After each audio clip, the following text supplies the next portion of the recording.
Hello and welcome everyone. I hope you all are doing good. Myself Saloni Agrawal, and today I am going to discuss one of the important topic with you, that is UN. UN stands for United Nation. United Nation से one day exam में हम frequently एक ना एक question देखते ही हैं. ठीक है, ये जो आपको स्क्रीन पे दिख रहा है, this is N emblem of United nation, जिसमें साइड में दो ऑलिव की ब्रांचेस होती है और बीच में वर्ल्ड मैप होता है. ठीक है, आइए हम यूएन के बारे में और भी देखते हैं और साथ में हम फिगर आउट करते चलेंगे कि यूनाइटेड नेशन से वन डे एग्जाम में हम क्या क्या क्वेश्चन देख सकते हैं. ओके, सबसे पहले जब हम यूएन की बात करते हैं तो जो यूनाइटेड नेशन है ये एक इंटरनेशनल ऑर्गेनाइजेशन है. ठीक है, इंटरनेशनल ऑर्गेनाइजेशन है जो 1945 में स्टैब्लिश हुआ. ठीक है, इसको 1945 में बनाया गया आफ्टर सेकेंड वर्ल्ड वॉर. ठीक है, जब इसको सेकेंड वर्ल्ड वॉर के बाद बनाया गया तो इसका जो मोटो था या जो ऑब्जेक्टिव था वो ये था कि हमको इंटरनेशनल लेवल पे पीस और सिक्योरिटी स्टैब्लिश करना है. ठीक है, क्योंकि सेकेंड वर्ल्ड वॉर के बाद हम नहीं चाहते थे कि कोई थर्ड वर्ल्ड वॉर जैसा कुछ हो, तो यूनाइटेड नेशन इस मोटो के साथ स्टैब्लिश करा गया था. ठीक है, and developing friendly relationships among nations and promoting social progress, better living standards and human rights. Okay, so this was the main objective जब UN को establish करा गया.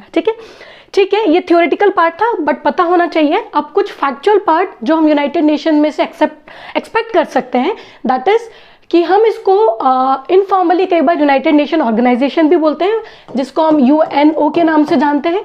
इसके बाद ये 24 अक्टूबर को स्टैब्लिश हुआ 1945 में. इसका जो हेडक्वार्टर सिचुएटेड है it is in New York. New York कहाँ पे? यूएस में. इसके जो करंट प्रेसिडेंट है वो है चाबा कोरोसी. जो चाबा कोरोसी है वो हंगरी के. ठीक है, he is the current president. Okay, president और जनरल सेक्रेटरी अलग अलग है, तो ध्यान में रखिएगा. जो यूनाइटेड नेशन के प्रेसिडेंट है दैट इज चाबा कोरोसी, और यूनाइटेड नेशन के जो सेक्रेटरी जनरल है, जिसको जनरल सेक्रेटरी भी बोला जाता है, दैट इज एंटोनियो गुटेरेस.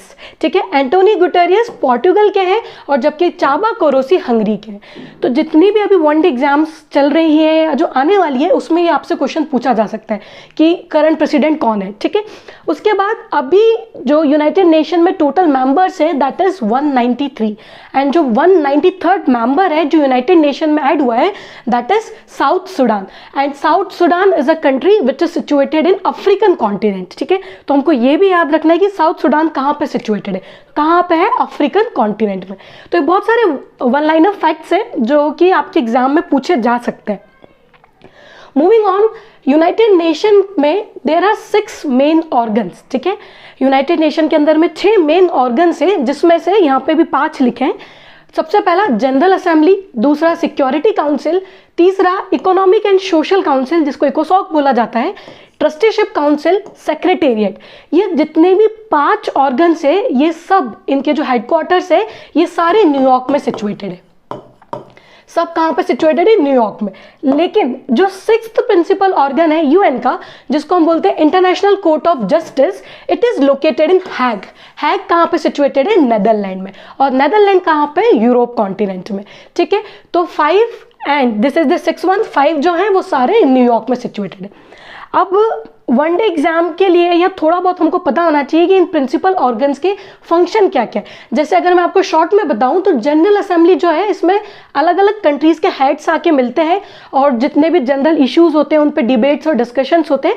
ये लोग हर साल आके एक असेंबली ऑर्गेनाइज करते हैं. ठीक है, उसके बाद जो सिक्योरिटी काउंसिल है उसका मेन मोटो या जो मेन काम है वो ये है कि इंटरनेशनली जितने भी इंटरनेशनल लेवल पे पीस और सिक्योरिटी मेंटेन करने का काम है. ठीक है, प्राइमरी रिस्पॉन्सिबिलिटी है सिक्योरिटी काउंसिल की. ठीक है, इसके बाद जो इकोसॉक है, इकोसॉक का काम है जितने भी इकोनॉमिक इश्यूज हो गए, सोशल इश्यूज हो गए, इन्वायरमेंट से रिलेटेड इश्यू हो गए, इन सब पे पॉलिसी फ्रेम करने का काम है, रिकमेंडेशंस का काम है, ये सब इकोसॉक के अंडर में आता है. ठीक है, इसके बाद ट्रस्टीशिप काउंसिल. ट्रस्टीशिप काउंसिल थोड़ी इंटरेस्टिंग है, वो इसलिए क्योंकि जब ट्रस्टीशिप काउंसिल को स्टैब्लिश करा था तो इसका मोटो ये था कि जो 11 ट्रस्ट टेरिटरीज है ना, there were certain 11 trust territories, उनको इंडिपेंडेंस और सेल्फ गवर्नमेंट्स दिलाने का काम था.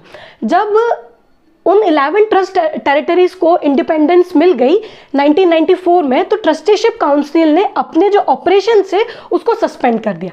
अब इसने अपने ऑपरेशन सस्पेंड कर दिया तो क्या ये अभी भी ऑर्गन है? Yes, officially it is an organ of UN, but इसने अपने ऑपरेशंस 1994 में ही सस्पेंड कर दिए. ठीक है, 1994 के मिस ने ऑपरेशन सस्पेंड कर दी। उसके बाद आता है आपका secretariat. Secretariat is very easy to understand. जितनी भी डे टू डे वर्किंग होती है या जितने भी स्टाफ मेंबर्स जो यूनाइटेड नेशन में काम कर रहे हैं, ये सब सेक्रेटेरिएट का पार्ट है। जब हम सेक्रेटेरिएट की बात करते हैं तो सेक्रेटेरिएट में जो जनरल सेक्रेटरी होता है उसका जो टर्म होता है दैट इज फॉर 5 years और रिन्यूएबल टर्म है, मतलब वापस से वो रीअपॉइंट भी हो सकता है, ठीक है। और जबकि आप सिक्योरिटी काउंसिल की बात करेंगे तो इसकी जो प्रेसिडेंसी होती है वो हर महीने चेंज होती रहती है, ठीक है। सिमिलरली जनरल असेंबली का जो प्रेसिडेंट होता है वो 1 साल तक के लिए होता है, उसका जो टर्म होता है दैट इज फॉर 1 year, जबकि जनरल सेक्रेटरी का जो टर्म होता है that is for 5 years on a renewable term, ठीक है।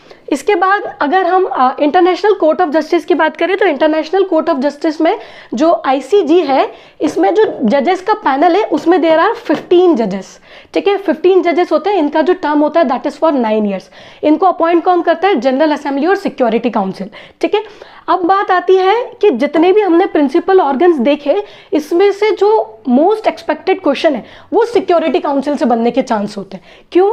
क्योंकि सिक्योरिटी काउंसिल में there are total of 15 members, ठीक है। इसमें जो 15 मेंबर्स होते हैं इसमें से 5 मेंबर्स तो आपके परमानेंट हैं, ठीक है, जो फिक्स है। बाकी there are 10 non permanent members. तो हमने वन डे एग्जाम में बहुत बार देखा है कि इनमें से कौन सा परमानेंट मेंबर सिक्योरिटी काउंसिल में है या कौन सा नहीं है। इस तरीके के क्वेश्चन हमने बहुत बार फ्रिक्वेंटली देखे। तो एक बार हम देखते हैं कि सिक्योरिटी काउंसिल में 5 परमानेंट मेंबर्स कौन कौन से। This are your 5 permanent members जो सिक्योरिटी काउंसिल्स में, ठीक है, काउंसिल में। सबसे पहला आपका यूनाइटेड किंगडम, उसके बाद फ्रांस, उसके बाद चाइना, उसके बाद United States of America and your last is Russian Federation, जो कि हमने मैप पे भी मार्क करे हुए। This are the 5 permanent members of UN. ये कभी भी चेंज नहीं होते, ठीक है। ये बात अलग है कि बहुत सारी कंट्रीज जैसे कि India, Brazil, Japan, they want resolutions, they want change कि भाई ये जो परमानेंट मेंबर है इसको रिवाइज करना चाहिए, दूसरी कंट्रीज भी ऐड ऑन होना चाहिए। बट ये जो 5 मेंबर्स है ये अभी फिक्स है and they are the part of UN as a permanent member, okay. फिर बात करते हैं कि नॉन परमानेंट मेंबर्स कौन से। There are 10 non permanent members जो हर साल चेंज होते हैं, मतलब हर साल 5 नॉन परमानेंट मेंबर चेंज होते हैं। करंटली जो यूएन के अंदर में आज की तारीख तक that is Albania, Brazil, Ecuador, Gabon, Ghana, Japan, Malta, Mozambique, Switzerland and UAE, United Arab Emirates. जिसमें से अल्बानिया जो है ये यूरोपियन कंट्री है, यूरोप कॉन्टिनेंट में, ब्राजील साउथ अमेरिका में, Ecuador south America, Gabon African continent में, घाना अफ्रीकन कॉन्टिनेंट में, जापान एशिया में, माल्टा यूरोप में, मोजाम्बिक अगेन अफ्रीका में, स्विट्जरलैंड यूरोप में और आपका यूएई एशिया में। अब आप लोगों को दिमाग में आ रहा होगा कि मैंने कॉन्टिनेंट्स के नाम क्यों बताए। सिंस ये सारे अभी नॉन परमानेंट मेंबर्स हैं, तो अगर डायरेक्टली क्वेश्चन अगर ऐसे नहीं पूछा कि नॉन परमानेंट मेंबर्स कौन सा है, तो अगर अल्बानिया न्यूज़ में तो पूछा जा सकता है कि अल्बानिया कौन से कॉन्टिनेंट में सिचुएटेड है, तो हमको याद रखना it is situated in Europe continent.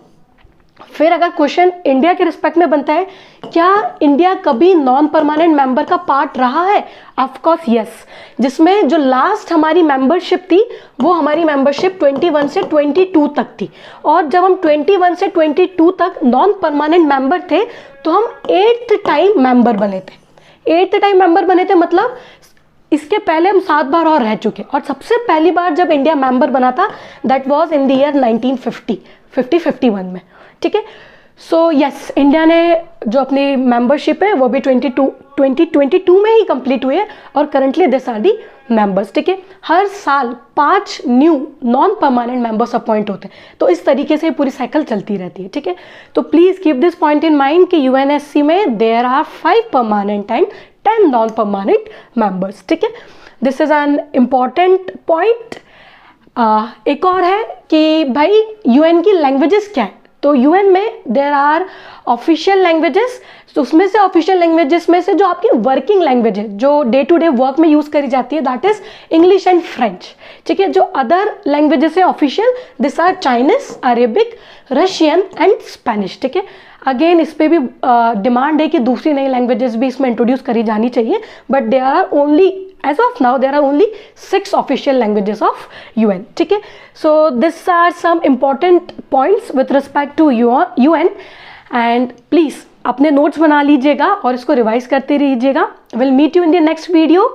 Good luck, take care.